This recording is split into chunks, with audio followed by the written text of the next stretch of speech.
En el corazón del imperio más poderoso de la historia, la sexualidad no era solo placer, era poder. En Roma, no importaba tanto lo que hacías, sino quién lo sabía. Las reglas no estaban escritas en piedra, sino en jerarquías sociales y apariencias públicas. En la antigua Roma, el poder no solo se ejercía con espadas, también con miradas, deseos y secretos susurrados en las sombras. Lo que hacías en la intimidad no era tan importante como quién lo sabía. El placer, el honor y la vergüenza convivían entre columnas de mármol y burdeles oscuros. Este es el mundo oculto del sexo en el imperio más poderoso que haya conocido Occidente. En la Subura, el barrio más caótico de Roma, los burdeles se alineaban entre tabernas y mercados.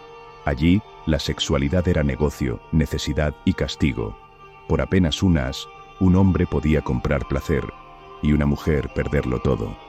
No era el acto lo que condenaba, sino la percepción. Julio César casi vio arruinada su carrera por una acusación, haber sido la parte pasiva, una calumnia más peligrosa que una puñalada. En la antigua Roma, no se permitía los matrimonios entre personas del mismo sexo. Esporo fue un joven que llamó la atención del emperador Nerón por su parecido físico con su difunta esposa Popea Sabina, hasta el punto de que el emperador se unió a él en matrimonio, tras ordenar la castración del muchacho. Esporo vestía elegante y finamente, se hacía pasear en litera y recibía del emperador muestras de su cariño en público. Después de la muerte de Nerón en 68, Esporo fue favorito de Ninfidio Sabino y de Otón. Otón, que también había estado casado con Popea Sabina antes de divorciarse, también tomó a Esporo como consorte bajo el nombre de Popea. Su sucesor, Vitelio, ordenó que Esporo actuara en el escenario del teatro en el papel de Perséfone, siendo violada por Hades, una humillación final que llevó a Esporo al suicidio. El caso de Esporo es un ejemplo de la extravagancia y la crueldad de Nerón, así como de la inestabilidad política y los cambios de poder en el Imperio Romano tras su muerte. Una matrona romana debía llegar virgen al matrimonio, no por pureza, sino por control. El placer femenino era visto como amenaza. Solo las libertas y extranjeras podían respirar algo de libertad, fuera de la sombra de los hombres. El adulterio femenino era crimen, el masculino se perdonaba. Para los romanos, el sexo no solo se practicaba, se celebraba. En Pompeya, Herculano y otras ciudades, mosaicos y frescos representaban el acto sexual como símbolo de riqueza, cultura y adoración a Venus. Los manuales griegos de Elefantis decoraban los dormitorios de emperadores y patricios. Un joven virgen era ridículo, la dominación era masculina, la virginidad, una debilidad. Un adolescente en pubertad era un signo de estatus, el poder se medía así. Ovidio plasmó que la pornografía era arte, ¿podías criticarlo sin perder tu lugar? Los esclavos no tenían nombre, ni derecho a decir no. Eran propiedades, objetos, cuerpos al servicio de sus amos. Tanto hombres como mujeres los usaban como juguetes sexuales. El único límite, no otorgarles placer. La sumisión debía ser unilateral. Si eras libre podías someter, si esclavo eras usado sin reproche legal. Un esclavo era propiedad, una concubina, un objeto. Ellas eran fácilmente accesibles, invisibles. No eran solo mujeres. Los jóvenes bellos eran deseados, cazados, comprados. En los burdeles de clase baja, cuerpos masculinos también eran vendidos como mercancía. Mientras el imperio miraba hacia otro lado, el negocio del placer. Lo que se condenaba en el foro, se aplaudía en el teatro. Las sátiras eran abiertamente obscenas. Los actores simulaban actos sexuales en escena.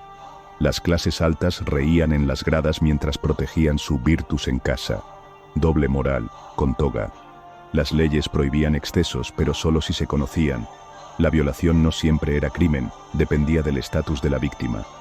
Las casas de los patricios romanos eran templos del lujo y la transgresión. En los banquetes del poder, los cuerpos se convertían en moneda de trueque, y el placer era parte del juego político. El dominus decidía, los esclavos obedecían, y los senadores observaban. Las hetairas eran cultas, refinadas, pero socialmente impuras. Para un senador, el honor era su vida. Un escándalo sexual era más peligroso que la política. Bajo las piedras del tiempo, aún sobreviven los ecos de los gemidos. En Pompeya, los lupanares nos susurran secretos antiguos. Allí, el sexo era trabajo, espectáculo y a veces, escape. Todo tenía un precio, incluso la dignidad. La moral romana tenía muchas máscaras. En las tabernas, entre jarras de vino y dados, se mezclaban ciudadanos, soldados y esclavos. Se bebía, se apostaba, se fornicaba, y luego, cada uno volvía a su papel, como si nada hubiera pasado.